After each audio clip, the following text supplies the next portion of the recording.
আজকে দেখিয়ে দেব। সেদিন দেখিয়েছিলাম যে বেসিক গোলাপটা কিভাবে আঁকবেন বড়। আজকে দেখিয়ে দেব কিভাবে গোলাপ ফুলের ফিনিশিংটা আনবেন।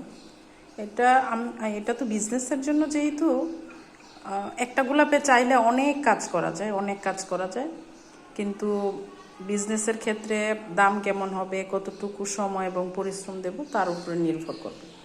আমরা সাদার উপরে আরেকটা কালার দিলাম। এখন আমরা এখানে কফি কালারটা দিব। এই যে এখানে যে কফি কালারটা দিলাম, এটা দেব। কফি কালারটা দিচ্ছি। এটা দেওয়ার পরে ম্যাজেন্টা কালারের যে রঙটা, এটা সুন্দর ফুটে উঠবে। শুকানোর পরে এটি আরও ফুটবে।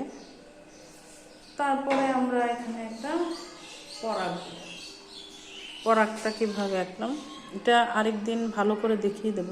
পরাগ আঁকার এটা এভাবে দেব। তারপরে এটাতে ডাল এবং পাতা কিভাবে করেছি সেটাও দেখিয়ে দেব অন্য একটা ভিডিওতে। ভালো থাকবেন সবাই।